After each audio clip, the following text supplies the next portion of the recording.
Hey everybody, once again welcome back to Hell Garden। ये है BTTH novel का episode number 314 और इसमें बैटल थ्रू द हेवंस की जो सबसे बड़ी मिस्ट्री है वो रिवील होने वाली है, यानी कि हम एंशिएंट गॉड मेंशन के राज जान रहे होंगे। सो वीडियो को बिल्कुल एंड तक देखना। चलो अब कर लेते हैं पिछले एपिसोड का रिकैप। जैसे पिछले पार्ट की शुरुआत हुई थी, उस नीचे के लावा वर्ल्ड में से एक बहुत ही बड़ा क्रीचर बाहर आता है। वेल इस मिस्टीरियस क्रीचर का बस हेड ही बाहर आया था, लेकिन इतने बड़े सिर को देख के ही सभी की फटके हाथ में जाती है। इस समय गुयुआन और हंटियांडी जो कि एक दूसरे फाइट कर रहे होते हैं वो भी हॉल्ट पे आ गए थे। इनकी कॉशियसनेस से भरी आंखें इस क्रीचर को देखती हैं। तभी वो मिस्टीरियस क्रीचर कहता है कि अनएक्सपेक्टेड बात है कि किसी ने तोशी एंशिएंट गॉड को हासिल कर लिया है, लेकिन एक तरीके से उसका मेरे ऊपर एहसान भी है। जब ये बात हंटियांडी सुनता है वो फटाक से आगे आ गया था। वो कहता है ये तोशी एंशिएंट गॉड मेरे हाथ में है, तो फिर नेचुरली इस एंशिएंट गॉड मेंशन को मैंने समन किया है। कुछ ही समय के अंदर वो मिस्टीरियस क्रीचर ट्रांसफॉर्म होकर एक मिडिल एज मैन की अपीयरेंस को लेता है। इसके बाल पर्पल गोल्ड होते हैं। वो हंटियांडी से कहता है तुम्हारा मेरे ऊपर एक एहसान है और इसे मैं जरूर चुकाऊंगा, लेकिन उससे पहले मुझे कहीं जाना होगा। ये कहने कर उसकी आंखें चारों तरफ स्कैन करती हैं। अचानक से जियान का फिगर उसकी आंखों में आया था। तुरंत ही उस मिडिल एज मैन के चेहरे पे एक फेरोसिटी आ जाती है। वो जियान से कहता है लड़के इधर रहा। जियान समझ जाता है कि आज तो बैंड बज गई। इस वजह से वो तुरंत ही वहां से भागना शुरू कर देता है। खैर रेस में इंसान जिसकी स्ट्रेंथ गुयुआन और हंटियांडी ऐसी होती है, उससे जियान के लिए बच के भागना इतना आसान कैसे हो सकता था। इस वजह से बिना किसी वार्निंग के उस मिडिल एज मैन का फिगर जियान के सामने प्रकट हो जाता है और उसका हाथ गया था जियान के गले की तरफ। इस समय जियान अपने बोन विंग्स को पूरी पावर पर अनलीश करता है। वो इस पहले अटैक को डॉज कर पाया था। अच्छी बात है कि अगले दो अटैक्स को काइलिन और जूनर रोक लेती है। ये देख के उस मिडिल एज मैन के चेहरे पे स्माइल आ जाती है। वो इस बार जियान को छोड़ के उसके पीछे खड़ी जूनर को टारगेट करता है। बस यहीं पे जियान के दिमाग में एक पागलपन चढ़ गया था। उसकी आंखें तुरंत ही ब्लड रेड हो जाती है। वो जूनर को पीछे ढकेल के अपने आप को स्वेल करने लगता है, यानी कि वो करने जा रहा था सेल्फ डिस्ट्रक्ट। अच्छी बात यह है कि इससे पहले जियान सेल्फ डिस्ट्रक्ट हो पाता, उसके हाथों की वो ड्रैगन सील एकदम ब्राइट शो होती है। इसमें से बाहर आई पावर जियान के सेल्फ डिस्ट्रक्ट होने के सिम्टम्स को सरप्राइज कर देती है। अगली पल में जिया जो कि अपनी एंशिएंट बर्ड ड्रैगन की फॉर्म में होती है, वो एक स्पेशल क्रैक से बाहर आई थी। उसने अपने बड़े से शरीर से जियान को पूरी तरीके से ढक लिया होता है, यानी कि अब जो अटैक आ रहा था वो पहले जिया से टकरा था। लेकिन जब हंटियांडी के सभी लोग जियान के संजाम को देख के खुश हो रहे होते हैं, वो तेजी से आगे बढ़ रहा अटैक जिया के सर के पास आके हॉल्ट हो जाता है। वो मिस्टीरियस पर्सन जो कि अभी तक जियान के जान के पीछे हाथ धो के पड़ा हुआ था, इस समय वो जिया को देख के पूरी तरीके से कांप रहा था। वो कहता है मेरी बच्ची। हाँ ये लाइन क्या सुनी सुनी लग रही है, लेकिन हाँ उसने ऐसे ही बोला था। फिर कुछ समय तक फैमिली मैटर चलता रहता है, जहाँ पे हमें मालूम पड़ता है कि एंशिएंट बर्ड ड्रैगन ट्राइब के पिछले ड्रैगन एम्परर है और इनका नाम है जूकुन। क्योंकि जिया इनके जियान के ऊपर हमले करने की वजह से रूठ गई थी, वो जिया को प्रॉमिस करते हैं कि फ्यूचर में उसकी सारी बात मानेंगे। इस मौके का फायदा उठा के जिया पॉइंट करती है हंटियांडी की तरफ। वो कहती है अगर ऐसी बात है तो इसे खत्म कर दो। प्रीवियस ड्रैगन एम्पर जूकुन इस बात पे एग्री कर देते हैं और उनकी आंखें गड़ गई थी हंटियांडी के ऊपर। लेकिन इससे पहले वो हंटियांडी के ऊपर हमला कर पाते हैं, हंटियांडी अपनी पूरी पावर को तोशी एंशिएंट गॉड जेड में झोंक देता है और इसकी वजह से वो एंशिएंट गॉड मेंशन का दरवाजा खुल गया था। तुरंत ही नाइटी डिवाइन फ्लेम और हंटियांडी उसके अंदर चले जाते हैं और पीछे जाती है जियान की टोली। वीडियो को बिल्कुल एंड तक देखना क्योंकि चीजें काफी ज्यादा इंटरेस्टिंग होने वाली है। अभी जिस मिस्टीरियस जगह को दिखाया जाता है वहाँ पे चारों तरफ एक हल्का सा फॉग फैला होता है। उसकी वजह से पूरी जगह एकदम मिस्टी लग रही थी। इस स्पेस के अंदर पूरी तरीके से शांति होती है। ऐसा लगता है जैसे शुरुआत से ही यहाँ पे ऐसी शांति बनी रही हो। इस बाउंड्रीलेस स्पेस के अंदर एक जमीन का टुकड़ा फ्लोट कर रहा था। ये जमीन हवा में बिना किसी सपोर्ट के टंगी होती है। ये दूर से देखने पे किसी पवेलियन की तरह लगती है, लेकिन इस जगह का अकेलापन जो कि न जाने कितने सालों से चला आ रहा है वो फाइनली आज टूट जाता है। हम अचानक से इस मिस्ट्री स्पेस को एकदम फ्लक्चुएट होते देखते हैं। तुरंत ही यहाँ पे एक स्पेशल टनल बनी थी और बहुत जल्दी इसके अंदर से कई फिगर्स बाहर आने शुरू हो जाते हैं। ये सीधा उस जमीन के टुकड़े पे आके लैंड करते हैं। जियान भी नीचे उतर आई होता है, तब इसकी आंखें चारों तरफ देखती हैं। वो कहता है कि यही एंशिएंट गॉड मेंशन है। वो इस बात को जान के स्टंड हो गया था कि उसकी डिस्ट्रॉयड की सोल के बाद भी वो इस जगह के अंदर 10,000 फीट के अलावा और कुछ सेंस नहीं कर पा रहा है। साफ तौर पे ये जगह स्पिरिचुअल स्ट्रेंथ पे बहुत ही प्रेशर डालती है। जूनर, काइलिन और बाकी के लोग भी काफी जल्दी जियान के बगल में आ जाते हैं। चारों तरफ देख रहे इनके चेहरे इसमें बहुत ही कॉशियस लगते हैं। यहाँ पे इतने सारे एक्सपर्ट्स के अपीयर होने की वजह से दोनों ही पार्टीज अलग अलग हो जाती हैं। सेपरेट होने के बाद दोनों ही पार्टीज एक दूसरे को अलटने से भरी आंखों से देखती हैं। ये स्नीक अटैक्स के लिए बिल्कुल तैयार रहते हैं। सीन गया था नाइटी डिवाइन फ्लेम की तरफ। वो गुयुआन के ग्रुप की तरफ देखने के बाद अपने सामने के रेलम की तरफ देखता है। नाइटी डिवाइन फ्लेम बोलता है इनके द्वारा डिले मत हो, हमें आगे चलना होगा। इस समय उसकी आंखों में कुछ अजीब सी फ्लक्चुएशंस अपीयर हो रही होती हैं। वो तुरंत ही अपने कदमों को आगे बढ़ा के दूर चला जाता है। हंटियांडी और हनक्लाइन के बाकी के एक्सपर्ट्स उसे तुरंत ही फॉलो करते हैं। वहीं पे जो गुयुआन ने ऐसे सीन को देखा था वो कहीं न कहीं चौंक गए थे। गुयुआन कहते तो एक्चुअली में नाइटी डिवाइन फ्लेम इस जगह के रास्ते को जानता है। इस जगह से गुयुआन जैसे जैसे एक्सपर्ट को भी प्रेशर फील हो रहा था। उनके लिए इतनी कम समय में उस एम्ब्रियोनिक डिटेल की पिल के बारे में पता लगाना इम्पॉसिबल है, लेकिन ये काफी अनएक्सपेक्टेड बात है कि नाइटी डिवारियम फ्लेम को एक्चुअली में इस जगह के बारे में पता है। ज़ुकुन सरप्राइज से भरी आवाज में बोलते हैं नाइटी डिवारियम फ्लेम। हाँ, वो तुरंत ही नोट करके बोलते हैं उसके लिए रास्ते को जानना कोई बहुत सरप्राइजिंग बात नहीं है, चलो हम उसे जल्दी से फॉलो करते हैं। बस इतना कहने के बाद ज़ुकुन और भी एक्सप्लेन नहीं करते, वो डायरेक्टली लंबे लंबे कदम लेके डिवारियम फ्लेम का पीछा करने लगते हैं। पीछे गुयुन और बाकी लोग भी हेजिटेट करने के बाद उन्हें फॉलो करने लगे थे। इस विशाल का जमीन पे ये दोनों खेमे काफी तेजी से आगे बढ़ते हैं। ये दूर से देखने पे टूटते हुए तारे की तरह लग रहे थे जो कि आसमान को चीर के आगे बढ़ रहे हैं। इनकी इस तरीके से तेजी लगातार करीब 10-15 मिनट तक बनी रहती है। अंत में जाके नाइटी डिवारियम फ्लेम और बाकियों की स्पीड ग्रेजुअली कम हो गई थी। जब गुयुन, जियान और बाकी लोग ऐसे सीन को विटनेस करते हैं, वो भी अपनी स्पीड को रिड्यूस कर लेते हैं। फिर उनकी आंखें देखती हैं उस एंशिएंट स्टोन हॉल को जो कि सामने के खाली मैदान में अपीयर हुआ है। इन सभी की आंखें एकदम फायरी हॉट हो गई थी। अभी स्टोन हॉल के अंदर से एक डेजर्ट एंशिएंट ऑरा रिलीज हो रहा होता है और इस पत्थर से बने हॉल के सामने था एक बड़ा सा स्क्वायर। इस स्क्वायर के दोनों साइड कई 10,000 फुट बड़े खंभे खड़े होते हैं। ये जगह एक मैजेस्टिक प्रेशर को रखती है। जान की टोली काफी केयरफुल तरीके से स्क्वायर के ऊपर अपने पैरों को रखती है। जब इनके पैर जमीन को टच करते हैं, सभी के कानों में कुछ रगड़ने की आवाजें जाती हैं। अभी दोनों ही पार्टी थोड़ी थोड़ी दूरी पे खड़ी थी।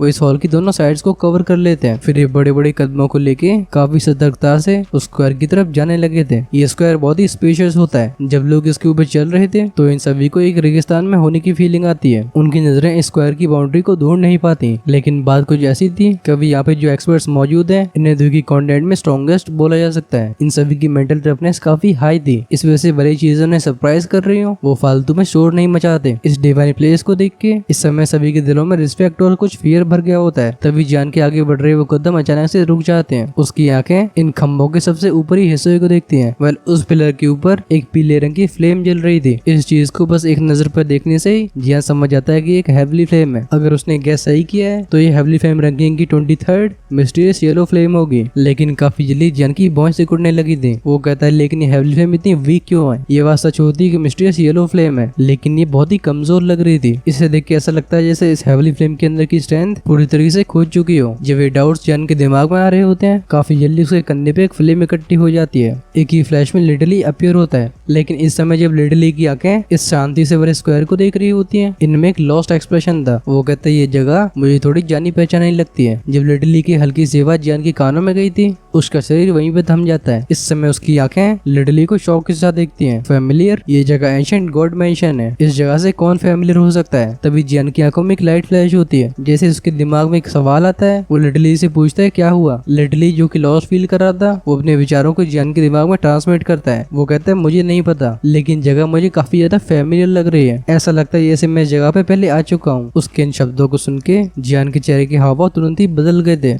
यहाँ पे पहले आ चुका हूँ, आखिर ये कैसे हो सकता है? मतलब सामक है ना? जियान सोचता है ये एंशिएंट गॉड मेंशन पहली बार ओपन हो रहा है। इस वजह से जैसे लिटरली कह रहा है कि वो यहाँ पे पहले आ चुका है, ये बात जियान को रेडिकुलस लगती है। लेकिन काफी जल्दी जियान सोचता है लिटरली जो कि उससे मेंटली कनेक्टेड है, वो इस तरीके से झूठ नहीं बोलने वाला। और अगर ऐसी बात है तो इसकी काफी ज्यादा हाई पॉसिबिलिटी है कि लिटरली का कहा गया बिल्कुल सच है। बस जियान ये समझ नहीं पाता कि लिटरली कोई जगह जानी पहचानी क्यों लग रही है। भले उसकी भौं से गुड़ गई हो, लेकिन वो जल्दी से आगे बढ़ के सभी के साथ आ जाता है। इस समय यहाँ पे मौजूद सारे एक्सपर्ट्स ने भी इन खम्भों के ऊपर की फ्लेम्स को पहचान लिया होता है। बस बात ऐसी होती है कि हेवली फ्लेम कुछ ज्यादा ही पीछे की है, वो इस पे कुछ खास ध्यान नहीं देते। लेकिन जब वो 1000 फीट और आगे बढ़ते हैं, उनके सामने एक और बड़ा सा खंभा आया था और स्टोन पिलर के ऊपर एक और फ्लेम का क्लस्टर होता है। जब जियान खंभे के ऊपर राइज हो रही रेड फ्लेम को देखता है जो कि 10,000 बीस्ट के फॉर्म को ले रही होती है, जियान एक ठंडी सांस को भरता है। वो कहता है 10,000 बीस्ट स्पिरिट फ्लेम। ये हेवली फ्लेम रैंकिंग में नंबर 22 पे है। इस समय जियान की आंखों में एक अलग ही चमक आ गई होती है और उसके कदम काफी तेजी से आगे बढ़ रहे थे। जब ऐसे सीन को गुयुन और बाकी के लोग देखते हैं, वो भी जल्दी से फॉलो करते हैं। काफी जल्दी 1000 फीट आगे पहुंच जाते हैं और एक और स्टोन पिलर अपीयर हुआ था। लेकिन इस बार इसके ऊपर जो फ्लेम होती है वो पूरी तरीके से अलग थी। ऐसा इसलिए क्योंकि इस फ्लेम के पास कुछ खास स्ट्रेंथ नहीं होती। इसे देखने पे किसी डेकोरेशन की तरह लगती है। लेकिन जियान जो कि हेवली फ्लेम्स की रग रग से वाकिफ है, वो जानता था कि हेवली फ्लेम बिल्कुल फेक नहीं है। ये सारी जेन्युइन हेवली फ्लेम्स हैं। इस समय गुयुन का ग्रुप भी इस सीन को देख के शॉक्ड फील करता है। जियान बड़बड़ाते हुए बोलता है लगता है जैसे जैसे हम आगे बढ़ेंगे हेवली फ्लेम्स की रैंकिंग बढ़ती जाएगी। उसने अपने सर को घुमा के लिटरली की तरफ देखा था जो कि इस समय उसके कंधे पे बैठा होता है। फिर उसकी आंखें देखती हैं सामने के नाइटी डिवारियम फ्लेम को। इस समय डिवारियम फ्लेम के इमोशंस भी काफी ज्यादा फ्लक्चुएट हो रहे थे। उसकी उन आंखों में लिटरली की तरह लॉस्ट एक्सप्रेशन मौजूद होता है। जियान एक हल्की आवाज में कहता है तेज। उसके कदम तेज हो जाते हैं। जैसे जैसे अपनी स्पीड को बढ़ाते हैं, सामने एक के बाद एक ऐसे खंबे अपीयर होते रहते हैं। वहीं पे इन खंबों के ऊपर की हेवली फ्लेम्स की रैंकिंग भी बढ़ती जा रही थी। इन हेवली फ्लेम्स में जियान को वो जानी पहचानी green lotus core flame, fallen heart flame, sea heart flame और बोन चिलिंग फ्लेम भी दिखाई देती है। Heavenly flame ranking number 6 heavenly flame जो कि 8 वेस्टलैंड डिस्ट्रक्शन फ्लेम होती है, उसे देख के गुयुआन भी बहुत के रह गए थे। वो कहते हैं अनएक्सपेक्टेड बात है कि तोशी एंशिएंट गॉड को फ्लेम्स को कलेक्ट करने का इतना शौक था। वो कहते हैं क्या यहाँ पे हेवली फ्लेम रैंकिंग की टॉप 3 फ्लेम्स भी मौजूद होंगी। ये सुन के यांजिन नोट करते हैं। उनकी आंखें सबसे पहले लिटिली को देखती हैं, फिर वो नाइटी डिवारियम फ्लेम के ऊपर गई थी। भले ही हेवली फ्लेम्स बहुत ही रेयर हो,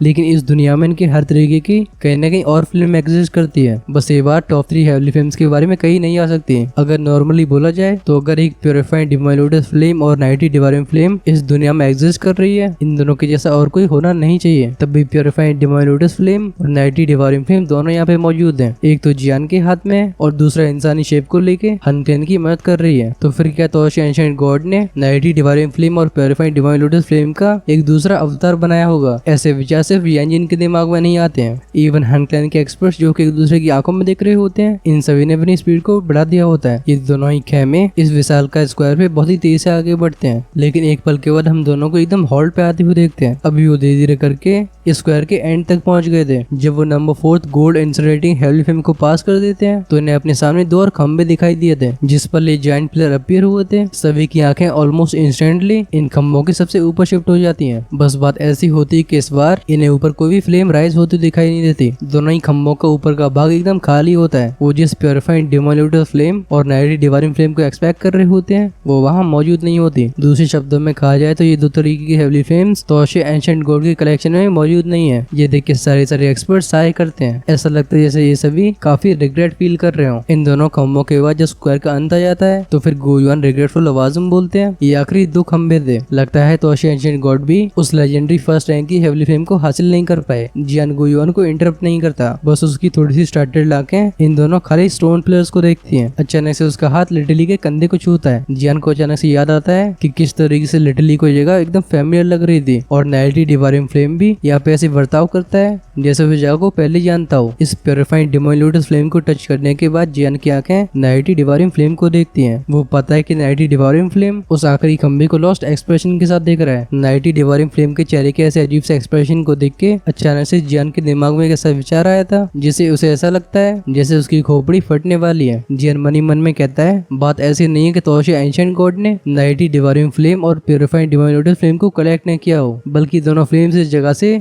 बच के भागने में सफल रहे हैं। जियान के दिमाग में विचार आया था, उसे तुरंत ही ऐसा लगने लगता है जैसे यही सच होगा। जियान ने हु की आवाज के साथ एक गहरी सांस भरी थी। वो अपने दिल के शौक को सप्रेस करता है। अगर उसका गैस सही है तो ये तोशी एंशिएंट गॉड बहुत ही टेरिफाइंग रहे होंगे। अगर फर्स्ट रैंक वाली हेवली फ्लेम को छोड़ दिया जाए तो फिर यहाँ पे सारी हेवली फ्लेम्स को कैप्चर करके रखा गया था। जब जियान की आंखें इन सभी खंबों के ऊपर से जाती हैं, हम उनमें एक रिग्रेटफुल फीलिंग को देख सकते हैं। वो कहते हैं सभी हेवली फ्लेम्स हो सकता है कि ओरिजिनल हेवली फ्लेम एसेंसेस हो, लेकिन न जाने क्यों इनके अंदर की एनर्जी खत्म हो गई है। अब बस ये ओरिजिनल फॉर्म को लेके नॉर्मल फ्लेम्स हैं, मतलब शेर की वेशभूषा में बिल्ली। अगर वो इन सभी को डिवावर कर पाता तो फिर उसकी स्ट्रेंथ बहुत ही टेरिफाइंग एक्सटेंड पे पहुंच जाती। लगभग 20 तरह की हेवली फ्लेम्स को सॉल्व करना शायद आज से पहले ऐसा किसी ने नहीं किया होगा। अब वो लिटरली जियान के कंधों पे बैठा होता है। उसका वो छोटा सा चेहरा काफी कॉम्प्लिकेटेड दिख रहा था। जब उसकी आंखें दूसरे खंबे की तरफ देखती हैं, उसके चेहरे के कॉम्प्लिकेटेड एक्सप्रेशन के अंदर ऐसा लगता है खोई हुई भावना के साथ साथ एक टेरिफाइंग दर्द भी मौजूद है। जियान अपने हाथ से लिटरली के सिर को सहलाता है। अब उसके दिमाग में बात कंफर्म हो चुकी थी कि पहले इन स्टोन पिलर के ऊपर लिटरली और नाइटी डिवाइन फ्लेम को बंदी बना के रखा होगा, लेकिन अंत में जाके न जाने कैसे वो दोनों यहाँ से एस्केप कर पाए। परहैप्स इनके साथ कुछ अनएक्सपेक्टेड हुआ होगा जिसकी वजह से इनकी कुछ याददाश्त खो गई है। ऑफ कोर्स ये बस जियान का गैस होता है, क्योंकि अभी इस दुनिया में शायद ऐसा कोई मौजूद नहीं है जिसे इसकी पूरी सच्चाई मालूम हो। अभी प्योरीफाइड डिवाइन लोटस फ्लेम और नाइटी डिवाइन फ्लेम दोनों की मेमोरीज ब्लरी होती हैं। सीन चेंज होता है, हम देखते हैं हंटी आंटी को। उसकी आंखें उन खंभों से हट के चारों तरफ देखती हैं। फिर वो नाइटी डिवाइन फ्लेम से बोलता है, आखिर एम्ब्रियोनिक डिटेल की मेडिसिन पिल कहाँ पे है? नाइटी डिवाइन फ्लेम अपने सिर को घुमाता है। उसकी आंखें स्क्वायर के एज की तरफ देखती है। स्टोन हॉल की वो जगह एक गहरे धुएं से ढकी होती है। इसकी वजह से उसके अंदर का सीन साफ दिखाई नहीं पड़ता। अगले पल में नाइटी डिवाइन फ्लेम अपने मुंह को खोलता है। एक सेशन फोर्स एमिट हुई थी जो उस जगह का फॉग होता है, हम इसे नाइटी डिवाइन फ्लेम की बॉडी में ऑब्जर्व होते हुए देखते हैं। जैसे यहाँ का धुआं बिखरता है, एक बहुत ही भयानक सी परछाई सभी को ढक लेती है। सभी शॉक्ड एक्सप्रेशन साथ अपने सिर को उठाते हैं। इनके सामने इस समय 100,000 फीट बड़ा स्टोन स्टैचू मौजूद होता है। ये पत्थर की मूर्ति एक बुड्ढे के रूप में होती है। जियान इस रूप से अनजान नहीं होता क्योंकि ये थे एंशिएंट गॉड मेंशन के owner legendary Toshi ancient God. ये स्टोन स्टैचू जो कि आसमान में खड़ा होता है, इसका वो एक्सट्रीमली पावरफुल ऑरा जो कि हर एक चीज को डोमिनेट कर सकता है, हम इसे चारों तरफ फैलती हुई देखते हैं। इस पहाड़ जैसे ऑरे के प्रेशर में आके जियान की टोली नीचे प्रेस हो जाती है। इस समय यहाँ पे आने वाले जो कमजोर एक्सपर्ट्स होते हैं उनकी घुटने सीधे फ्लोर पे जाके टकराते हैं। बैंग साउंड के साथ नीचे के मौजूद पत्थर चकनाचूर हो गए थे। इस समय स्टोन स्टैचू की चारों तरफ कई लाइट के क्लस्टर डांस कर रहे होते हैं। ये सीन दूर से देखने में बहुत ज्यादा शानदार लगता है। इन लाइट के क्लस्टर्स को देख के जियान की आंखें अचानक से नैरो हो गई थी और उसकी धड़कन एकदम बढ़ जाती है। ऐसा इसलिए क्योंकि जियान डिस्कवर करता है कि इन लाइट क्लस्टर के अंदर एक्चुअली में कई एंशिएंट स्क्रोल्स मौजूद हैं। क्योंकि उसकी सोल डी स्टेट में पहुंच चुकी होती है, जियान स्क्रोल्स के अंदर से एक बहुत ही स्ट्रॉन्ग स्पिरिचुअलिटी को सेंस कर पा रहा था। वो कहता है ये एक्चुअली में ची मेथड और दो स्किल्स हैं। ऐसी स्पिरिचुअलिटी उसके द्वारा हासिल करी गई कि टियान क्लास के हाई लेवल के ची मेथड और दो स्किल्स से बिल्कुल वीक नहीं है। यहाँ पे टियान क्लास की दो टेक्निक और ची मेथड की संख्या 100 से ऊपर होगी। भले इस हॉल में मौजूद सभी लोग बहुत ही एक्स्ट्राऑर्डिनरी हो, इस समय इन सभी की सांसें भारी हो गई होती हैं। अगर हन या फिर गुकलन जैसे एक लाइन की बात करी जाए तो फिर वहाँ पे भी टियान क्लास के ची मेथड या फिर दो स्किल को रेयर माना जाता है। लेकिन इस जगह पे ये चीजें हर जगह बिखरी हुई हैं। हालांकि टियान क्लास के दो स्किल्स और ची मेथड्स काफी ज्यादा अट्रैक्टिव होते हैं, लेकिन ये गुयुआन, हंटी एंडी और जुकुन जैसे एक्सपर्ट्स का कुछ खास ध्यान आकर्षित नहीं कर पाते। इस वजह से बस एक पल तक इन लाइट क्लस्टर्स को देखने के बाद इन सभी की नजरें चारों तरफ घूमने लगती हैं। लेकिन अब भी इनके लिए डी टीयर की एम्ब्रोनिक पिल को ढूंढ पाना बिल्कुल इम्पॉसिबल था। जब सभी के दिमागों में अलग अलग विचार आ रहे होते हैं, अचानक से एल्डरली आवाज सभी के कानों तक पहुंचती है। वो आवाज कहती है यहाँ पे इतनी चहल पहल बहुत सालों से नहीं दिखी है। अचानक से आई इस आवाज को सुन के सभी लोग एकदम शॉक हो जाते हैं। तुरंत इन सभी की बॉडीज रोटेट होती है और इन सभी की आंखें उस पत्थर की मूर्ति के आरंभ पे टिकती है। उस जगह पे इस समय एक बुड्ढा खड़ा हुआ था, इसके दोनों हाथ पीछे होते हैं। वहीं पे उसकी वो इंडिफरेंट आंखें सभी को देख रही थी। उसके एक्सप्रेशन को देख के ऐसा लगता है जैसे वो सभी को चींटियों की तरह समझता हो। जब जान के ग्रुप की आंखें इस सिंपल कपड़े वाले बुड्ढे को देखती हैं, इनके मुंह से कोई शब्द बाहर आए थे। ये कहते हैं तोशी एंशिएंट गॉड। इस बुड्ढे की अपीयरेंस वैसी होती है जैसे ये पत्थर की मूर्ति है और तो उसके यूनिक चमकीले लंबे बाल हैं, उनकी कोई नकल नहीं कर सकता है। जब इस बुड्ढे का ऑरा जो कि उस दुनिया को सरपास करता है, उसे सेंस करने के बाद सभी के दिमाग में बस एक विचार आया था, क्या ये एंशिएंट गॉड अभी भी जिंदा है? अभी हंटी अंडी के चेहरे का एक्सप्रेशन भी थोड़ा अगली होता है। वो नाइटी डिवाउरिंग फ्लेम को देख के बोलता है ये क्या है? वो इस ओल्ड मैन के अंदर से एक बहुत ही टेरिफाइंग ऑरे को सेंस कर पा रहा था और इस तरीके का ऑरा डेफिनेटली एक फाइटिंग गॉड को बिलोंग करता है। ये सुन के नाइटी डिवाउरिंग फ्लेम अपनी सिर को उठाता है। उसकी आंखें इस बुड्ढे को काफी ध्यान से देखती हैं। एक पल के बाद वो अचानक से अपने मुंह को खोल के बोलता है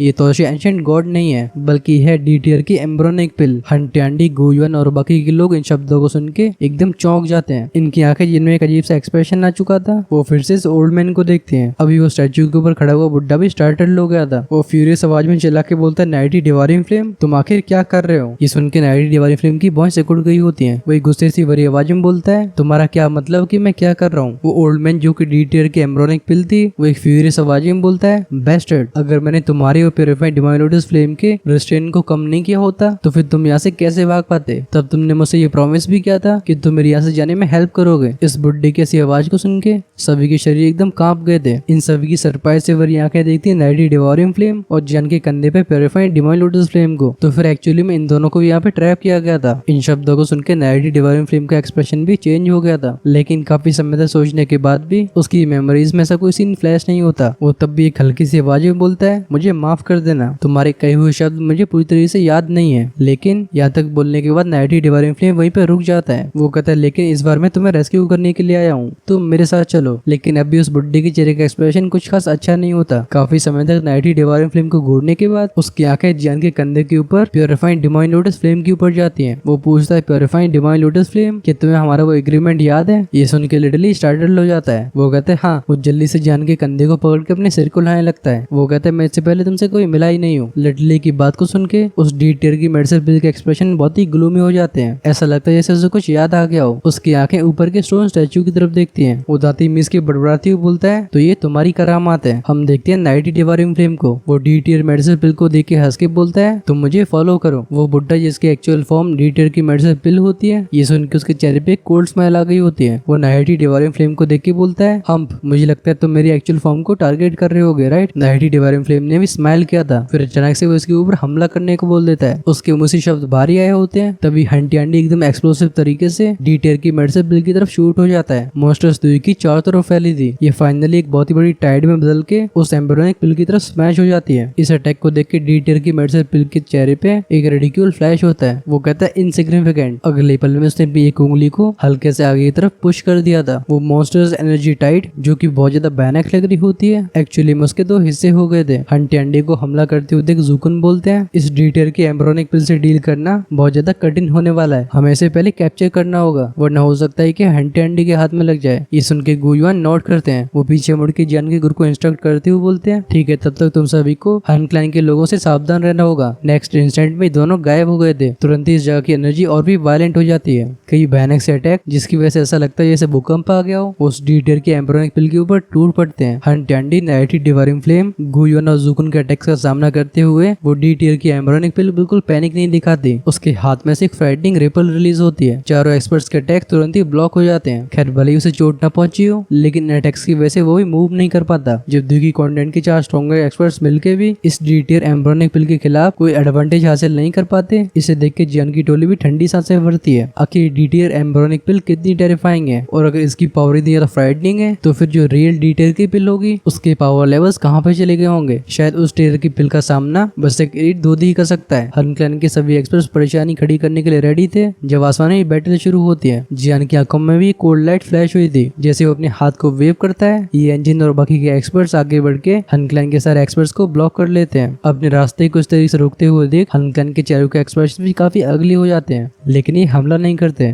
साफ तौर पे वो आसमान की उस बैटल के एंड होने का इंतजार करते हैं। शायद ऐसा इसलिए क्योंकि इन सभी को पता होता है कि सबसे जरूरी वही बैटल है। वो डी टियर की एम्ब्रियोनिक पिल जिस एक्सपर्ट के हाथ में लगती है, इस पूरे युद्ध का रुख तुरंत ही बदल जाएगा। इस वजह से इन सभी को पता होता है कि वो रिगार्डलेस चाहे कितना भी खून बहालें, वो चीजों को कुछ खास इफेक्ट नहीं कर सकते। सीन फिर से आसमान की तरफ जाता है। वो पांचों फिगर्स जिनकी स्ट्रेंथ दुनिया को तबाह करने के लिए काफी है, वो बैम और बूम की आवाजों के साथ एक दूसरे से लगातार टकरा रहे होते हैं। उन एनर्जी फ्लक्चुएशंस की वजह से देखने वालों के दिल एकदम गले तक आ गए थे। अच्छी बात है कि रियल बहुत ही स्टेबल है, इसके स्पेस को कुछ खास नुकसान नहीं होता। जियान अपने सिर को उठाता है। उसकी आंखें आसमान की वाइल्ड और वायलेंट फ्लक्चुएशन को देखती हैं। उसका शरीर भी कहीं न कहीं ठंडा पड़ रहा था। न चाहते हुए भी उसे अपने हाथ क्लेंच करने पड़ते हैं। अब इस सिचुएशन थोड़ी कॉम्प्लिकेटेड हो चुकी है। जैसी स्ट्रेंथ इस डी टियर की एम्ब्रियोनिक पिल ने दिखाई है, ये कुछ ज्यादा ही डरावनी है। इस वजह से सिर्फ जियान की टोली को यही चिंता नहीं करनी होती कि हन क्लैन उस एम्ब्रियोनिक पिल को स्नैच कर लेगा, बल्कि उन्हें यह भी सोचना होता है कि कहीं डी टियर की मेडिसिन पिल से फाइट करते करते गुयुआन और जूकुन की जान न चले जाए। इन दोनों का जिंदा रहना अलायंस की आर्मी के लिए बहुत ज्यादा जरूरी है। इस वजह से इस क्योटिक बैटल में अभी कुछ ज्यादा वेरिएबल्स होते हैं, मतलब ऐसी बहुत ज्यादा चीजें होती हैं जिनसे पूरी सिचुएशन चेंज हो जाए। सीन होता है आसमान का। बूम की आवाज के साथ एक टेरिफाइंग एक्सटर्मिनेशन रिपल फैलती है। इससे देख के ऐसा लगता है जैसे ये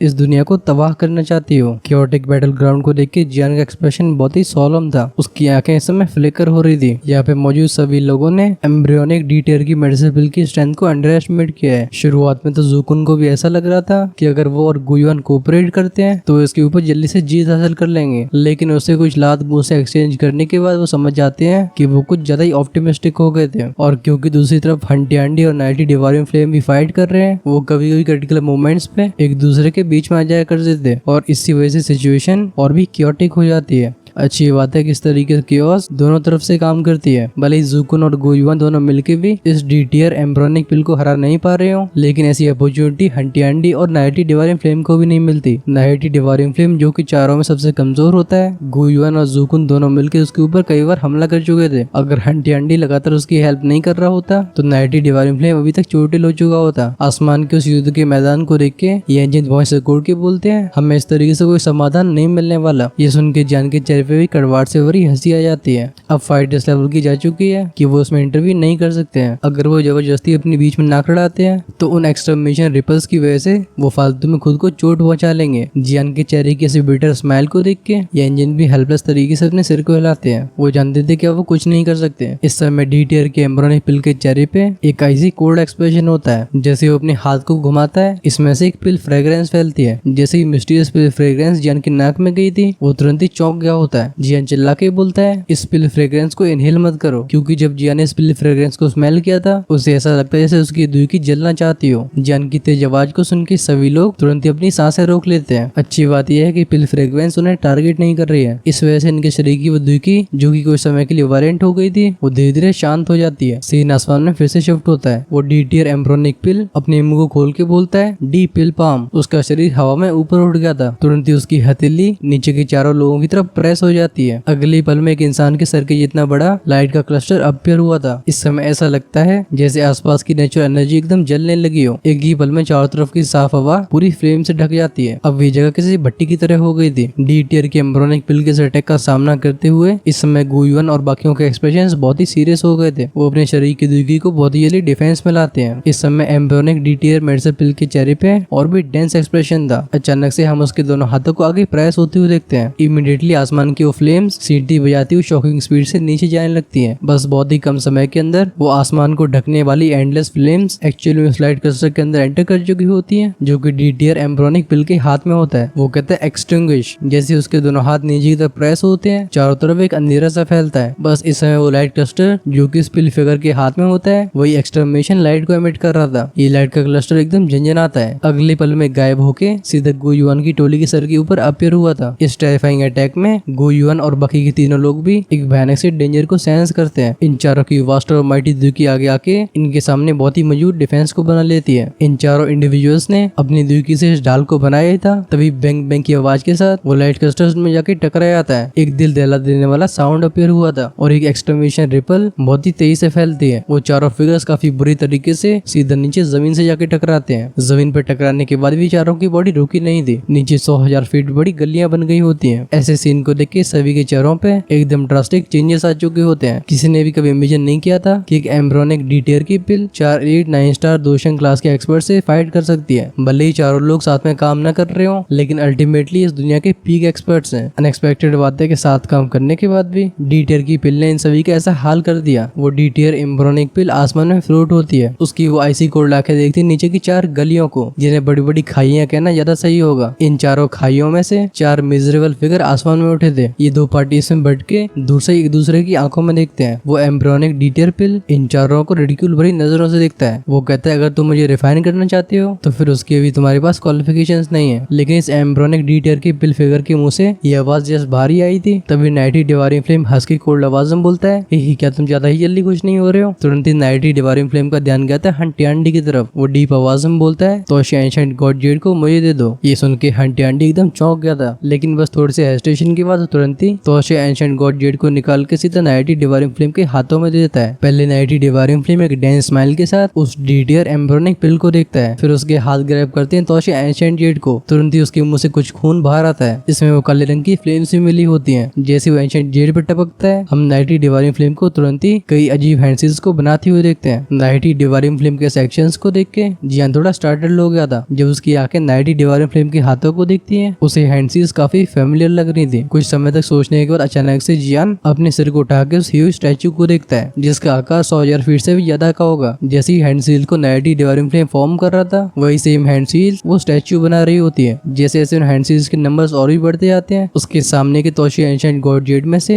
एक हमिंग की साउंड बाहर आती है। काफी जल्दी सभी को एक रोशनी दिखाई देती है। वो एंशिएंट जेड हल्के से झंझनाने के बाद एक बहुत ही शानदार लाइट क्लस्टर में बदल गया था। इस लाइट के क्लस्टर में बहुत सारे रंग होते हैं। ऐसा लगता है जैसे इसके अंदर एक फ्लेम डांस कर रही हो। इसकी वजह से इसकी अपीयरेंस बहुत ही मिस्टीरियस हो गई थी। जैसे लाइट रिंग फॉर्म होती है, उस डी टियर एम्ब्रियोनिक पिल के चेहरे का एक्सप्रेशन जो कि अभी तक एकदम आइसी कोल्ड था, वो अचानक से बदल गया था। वो एक पैनी आवाज में चीखते हुए बोलता है ट्रांसफॉर्मिंग पिल रिंग। आखिर तुम तोशे एंशिएंट गॉड की ट्रांसफॉर्मिंग पिल डिवाइन स्किल को कैसे जानते हो? ये सुन के नाइटी डिवारिंग फ्लेम अपनी 32 ही दिखाता है। ऑफ कोर्स अगर उसके दांत 32 होंगे तो, क्योंकि मुझे तो ज्यादा लगते हैं। बेसिकली वो कुछ एक्सप्लेन नहीं करता। उसके हाथों से ब्राइट रिंग शूट हुई थी। बहुत ही कम समय के अंदर ये रिंग सीधा डी टियर एम्ब्रियोनिक पिल के सिर के ऊपर अपीयर हो जाती है। एक गोलाकार की रोशनी नीचे की तरफ आके डी-टियर एम्ब्रियोनिक पिल की बॉडी को कवर कर लिया था। जब ये अलग अलग फ्लेम के क्लस्टर्स एम्ब्रियोनिक डी-टियर की पिल की बॉडी में चिपकने लगते हैं, उसमें से एक सफेद धुआं उठता है। उसकी बहुत ही तेज चीखने की आवाज सभी के कानों में गई थी। अभी वो नाइटी डिवाइनिंग फ्लेम भी चौंक गया होता है। साफ तौर पे उसने एक्सपेक्ट नहीं किया था कि ट्रांसफॉर्मिंग पिल स्किल इस एम्ब्रियोनिक डी-टियर की मेडिसिन पिल के ऊपर नियंत्रण हासिल कर पाएगी। इस समय पिल के शरीर के ऊपर की वो फ्लेम्स बहुत ज्यादा तेज हो गई होती है और वो पिल का फिगर छोटा होने लगा था। ऐसा लगता है जैसे काफी जल्दी एक एक्चुअल मेडिसिनल पिल में बदल जाएगा। ये डी-टियर की एम्ब्रियोनिक पिल जो कि अभी तक चारों की बैंड बजा रही होती है, अचानक से इसे इस तरीके स्ट्रगल करती हुई देख सभी के चारों के रंग उड़ जाते हैं। ये सभी तुरंत ही फ्लैश होके नाइटी डिवाइनिंग फ्लेम की तरफ आगे बढ़ गए थे। सिचुएशन को देख के ऐसा लग रहा है जैसे नाइटी डिवाइनिंग फ्लेम उस ट्रांसफॉर्मिंग पिल स्किल को उस तोशेंशन गॉडजेट की वजह से इस्तेमाल कर पा रहा है। हंटियांडी जो कि पहले से तैयार था, खासकर गुयुआन और ज़ुकुन को आगे बढ़ते हुए देख तुरंत ही हम्प करके एक्शन लेना शुरू कर देता है। वो मूव होकर तुरंत ही दोनों का रास्ता रोक लेता है। जैसे ही हंटियांडी ने चुटकी बजाई थी, कुछ मेडिसिन पिल्स जो कि अपने साथ एकदम डेंस मेडिसिन फ्रेग्रेंस को ला रही थी, वो ज़ुकुन और गुयुआन के सामने आके एकदम एक्सप्लोड हो जाती हैं। बैंग बैंग की आवाज के साथ स्पेस भी डिस्टॉर्ट होता हुआ दिखाई देता है। ऐसे विस्फोट की वजह से गुयुआन और ज़ुकुन दोनों की शरीर पीछे चले गए थे। ज़ुकुन हंस के बोलते हैं, तुम टियर 9 ट्रेजर पिल को इस तरीके से एक्सप्लोड कर रहे हो, सच में तुम्हारी एक्शन काफी ज्यादा ग्रैंड है। उनके मुंह से ये आवाज बाहर ही आई थी, तभी दोनों लोग हंटियांडी के दोनों साइड में अपीयर हो जाते हैं। पेनी पेनी अटैक्स रिलीज होते हैं और इनका टारगेट था हंटियांडी। जब ज़ुकुन और गुयुआन दोनों साथ में काम करते हैं तो इसकी वजह से हंटियांडी तुरंत ही डिसएडवांटेज में चला जाता है। अभी वो जैसे तैसे करके इन अटैक्स को डॉज करने की कोशिश करता है। हाउएवर हंटियांडी अभी की सिचुएशन को भी समझता था, इस वजह से अपनी जाती मीस की अपनी पूरी स्ट्रेंथ को अनलीश करता है। चाहे कुछ भी हो जाए लेकिन उसे गुयुआन और ज़ुकुन को रोक के रखना होगा। जब हंटियांडी लगातार ज़ुकुन को इस तरीके से रोक रहा था, ज़ुकुन की आंखों की फेरोसिटी एकदम बढ़ जाती है। उनके मुंह से एक रोर की आवाज फैलती है। कई 100,000 फीट से ज्यादा बड़े ड्रैगन्स सीधा आसमान को ढक लेते हैं। हंटियांडी जिसने गुयुआन का अटैक जैसे जैसे रिसीव किया था, ये विशालकाय ड्रैगन्स पर्पल ग्लो में बदल के सीधा हंटियांडी की तरफ स्मैश हो गए थे। इस बार चमकती हुई पर्पल गोल्ड लाइट हंटियांडी के डिफेंसेस को चीर डालती है। ये भयंकर तरीके से उसके शरीर से जाके टकराती है। हंटियांडी चाहे कितना भी पावरफुल बना रहा हो, ग्रक साउंड के साथ उसे भी खून फेंकना पड़ा था। उसका शरीर काफी बुरी तरीके से 10,000 फीट पीछे चला जाता है। उसके बाद ही वो जैसे जैसे करके अपनी बॉडी को स्टेबलाइज कर पाया था। इधर जब हंटियांडी पीछे गया होता है, वो नाइटी डिवाइनिंग फ्लेम चिल्ला के बोलता है श्रिंक। वो डी-टियर की एम्ब्रियोनिक पिल बिना किसी रेजिस्टेंस के उस ट्रांसफॉर्मिंग पिल रिंग के अंदर चली जाती है। इस समय एक इंसान के सर के बराबर के चमकते हुए लाइट क्रिस्टल में बदल गई होती है। नाइटी डिवाइनिंग फ्लेम ऐसे सीन को देख एकदम खुश हो जाता है। उसके एक इशारे पे ट्रांसफॉर्मिंग पिल रिंग बिजली की रफ्तार से उसकी तरफ आगे बढ़ गई थी। हाउएवर ये ट्रांसफॉर्मिंग पिल रिंग उसके हाथ में आने वाली होती है। उसके सामने एक फिगर फ्लैश होता है। उसके हाथ इस पिल रिंग को तुरंत ही ग्रैब कर लेते हैं। जब अचानक से ऐसा अनएक्सपेक्टेड बदलाव होता है, इसकी वजह से नाइटी डिवाइनिंग फ्लेम भी चौंक गया होता है। उसकी आंखें देखती हैं सामने के हंटियांडी को, जिसके अभी चारों तरफ बाल बिखरे हुए हैं। उसकी आंखें एकदम फ्लिकर होती हैं। इस समय गुयुआन के एक्सप्रेशन बहुत ही ग्लूमी थे। वो सामने के हंटियांडी से बोलते हैं, इस डी-टियर एम्ब्रियोनिक पिल को हमारे हवाले कर दो। तुम्हारी अभी की जैसी कंडीशन है, नाइटी डिवाइनिंग फ्लेम की हेल्प के बाद भी तो हमारा सामना नहीं कर पाओगे। बगल में खड़े ज़ुकुन भी अपनी फिस्ट को क्लेंच करते हैं। इस समय उनकी वो फियर्स आंखें भी हंटियांडी को लगातार घूर रही थी। सीन शिफ्ट हुआ था हंटियांडी की तरफ। वो अपने मुंह से खून को पहुंचता है। वो अपने सिर को टेढ़ा करके ट्रांसफॉर्मिंग पिल रिंग के अंदर के उस लाइट क्लस्टर को देखता है। वो लाइट का क्लस्टर किसी चमकती हुई नदी की तरह था। ऐसा लगता है जैसे अपने अंदर दुनिया की सारी एनर्जी को रखता हो। वो कहता है, तो तुम इस डी-टियर एम्ब्रियोनिक पिल को चाहते हो। अपने हाथों में चमकती हुई रोशनी को देख रहे हंटियांडी के चेहरे पे एक अजीब सी स्माइल आ गई थी। फिर वो सभी की शॉक्ड आंखों के सामने अपने मुंह को खोलता है। अगले पल में इस लाइट क्लस्टर को उसने गटक लिया था। हंटियांडी ने एक्चुअली में इस डी-टियर एम्ब्रियोनिक पिल को डायरेक्टली अपनी बॉडी में सॉलो कर लिया है। इस चीज को ऐसा निगलने का मेथड बहुत ही सुसाइडल है। जियान खुद से बड़बड़ाती हुई बोलता है, लगता है इंसान पागल हो गया है। चाहे भले ही बस एक डी-टियर एम्ब्रियोनिक पिल हो, इसके अंदर बहुत ही डरावनी एनर्जी मौजूद होती है। अगर कोई केयरलेस रहता है तो इतनी भयानक ऊर्जा की वजह से उसके शरीर के टुकड़े टुकड़े हो जाएंगे। इस समय लगता है हंटियांडी कुछ ज्यादा ही डेस्परेट हो चुका है। लेकिन क्या उसके सारे अंडों को एक ही टोकरी में रखना उसकी कुछ हेल्प करेगा? हम उसके बारे में जानेंगे नेक्स्ट एपिसोड में। सो वाइलो यहाँ से बीडीटी स्टोरी के खत्म होने के बस 5 एपिसोड रह गए हैं। आपको अभी तक हमारे साथ यहाँ तक जर्नी करने में कैसा लगा है कमेंट्स में जरूर लिखना, और हमें फ्यूचर में क्या करना चाहिए उसके अपने सजेशंस भी शेयर कर सकते हो। आई प्रॉमिस मैं हर एक कमेंट को रीड करूंगा। जो मुझे इंटरेस्टिंग लगते हैं उनका रिप्लाई डेफिनेटली मिलेगा। So just pause the video और फिर थोड़ा दिमाग पे जोर लगा के कमेंट्स में अपनी कलाकारी दिखाओ। अगले पार्ट में हम देखेंगे कि हंटियांडी की कैसी एम्बिशन है और किस तरीके से सेंट्रल प्लेन्स पे कैलेमिटी आने वाली है। अगर आप उसे मिस नहीं करना चाहते हो तो फटाफट से वीडियो को लाइक करके चैनल को सब्सक्राइब कर देना। हाँ मतलब लाइक करना मैंने एक्स्ट्रा बोल दिया, लेकिन अगर तुम्हारा भाई इतनी मेहनत कर रहा है तो तुम कम से कम इतना तो कर ही सकते हो। हाँ उस बेल आइकन को ऑन करना मत भूलना, जिससे हम जैसे वीडियोस को रिलीज करते हैं वो आपके पास सबसे पहले पहुंचे। ऑफ कोर्स आप चैनल की मेंबर मेंबरशिप को ज्वाइन करके हमें पर्सनली सपोर्ट कर सकते हो। आपको 29 से लेके हर तरीके के प्लान्स मिल जाएंगे, so you do not have to worry about money problem. इससे आप हमारी अर्ली एक्सेस प्रोग्राम को भी एंजॉय कर पाओगे, जिससे हम शाम को जैसी वीडियोस को प्रिपेयर करते हैं वो मेंबर्स के लिए तुरंत ही अवेलेबल हो जाते हैं। So do check that out. Join का बटन मिलेगा चैनल के होम पेज पे। कमेंट्स में अपने सजेशंस को लिखना मत भूलना। हम मिलते हैं वीडियो को उस पार। Until then take care, ta-ta, bye bye.